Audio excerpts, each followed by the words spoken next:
Welcome to Conversations Live. For more than a decade, we've brought you the best in books, entertainment, celebrity interviews, and current events. When the movers and shakers of the world have something to say to you, they say it to us first. Now celebrating 17 years of broadcasting success, here's your host, Cyrus Webb. And welcome back, everyone, to Conversations Live. I'm your host, Cyrus Webb. Glad you all could join us once again, both for our radio audience here in Mississippi at WYAD 94.1 FM and WYADonline.com. We're glad that you all could be with us. Also, just tuning in to our friends at iHeartRadio and Amazon Music Podcasts. We're glad you all could join us as well. Well, we've been talking about on this program over the past now year and a half, the pandemic has not only impacted the way we live our daily lives, it also has impacted business, in particular small businesses. They've been really having to grapple with the changes with the economy, as well as knowing that they don't have the access to financial services like some of the larger businesses might be. We're here to talk to us about the lessons that have been learned over the past year and where entrepreneurs can go to make sure they're able to succeed. We're excited to welcome Christina Riechers to our program today. Christina is Square Banking's head of product, and talk to her not only about the future of recovery, but also where you all can get more information. Christina, thank you so much for the time today. Really appreciate it. Thank you for having me. So as I mentioned, Christina, small businesses have definitely been impacted. I've seen it here in my home state of Mississippi. Talk to us about some of the lessons learned over this past year that small businesses have had to grapple with. There are three big ones.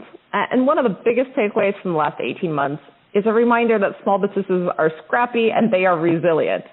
In those early days, we saw restaurants transform into community markets, retailers turn their attention to making cloth masks, and breweries use their equipment to manufacture hand sanitizer.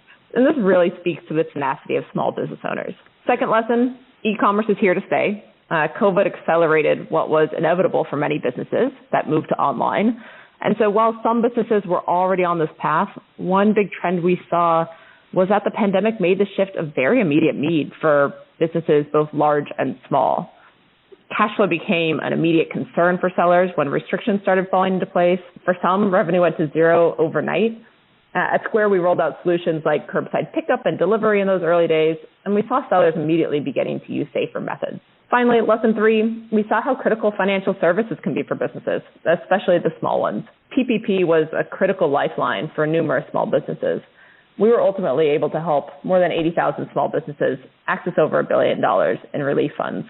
Christina, I love that, and I've definitely seen those here in my area, especially with some of the small businesses, the boutiques actually going to curbside and being able to utilize that, and, of course, taking advantage of taking payments online as well.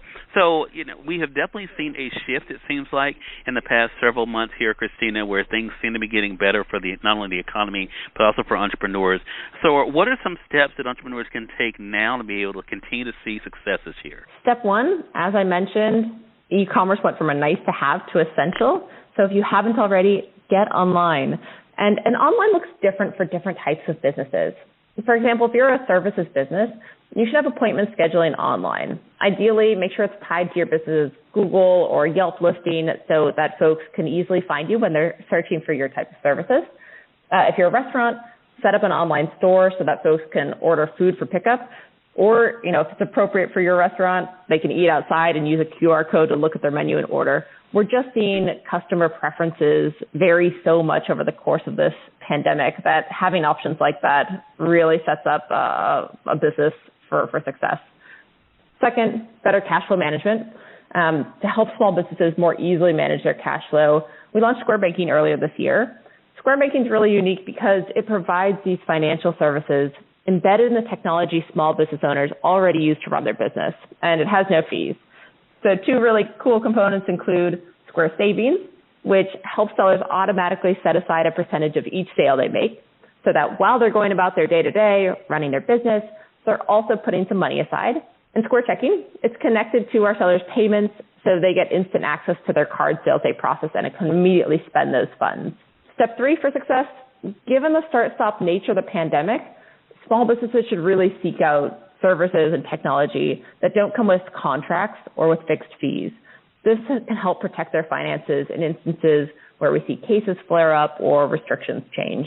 I love that. And Christina, I want to ask you this about your own thoughts, because I know with Square Banking, I mean, definitely they have seen their products being able to be used, and they help small businesses in succeeding. What are your thoughts about the future of recovery as we move forward? Yeah. Historically, small businesses haven't had the same access to financial services that larger businesses have. And that just makes challenging times even tougher. Moving forward, I think the onus is on the financial industry to make financial services more accessible to small businesses. That's something we've done with Square Loans, which is another component of our Square Banking offering. Square Loans offers accessible financing that's based on a seller's sales and on their potential, not on their personal credit history. And that allows us to serve businesses that might be overlooked or underserved by other lenders. And I've mentioned this before, but I think we'll also see more business owners pay closer attention to their cash flow to build up financial resiliency. Nobody wants to get caught flat-footed again, so I expect more small businesses will begin building up their savings buffer. Okay. Again, everyone, Christina Riechers has been our guest. She is joining us today from Square Banking as she's the head of product there, talking with us not only about what small businesses have had to face, but also what can help them on the road to recovery. Christina, we talked about Square here. Where can our audience go for more information? They can head to squareup.com/banking. We also have numerous educational resources on our site for businesses of all sizes. Love that. Christina, thank you so much for the time today. I really appreciate it, and looking forward to having you back on the program again. Thank you so much. Take care. You as well, and we thank your audience for tuning in to another great segment of Conversations Live. Until next time, I'm your host, Cyrus Webb, saying as always, enjoy your day, enjoy your life, enjoy your world. Thank you all for choosing Conversations Live. Now let's go make today amazing. Take care.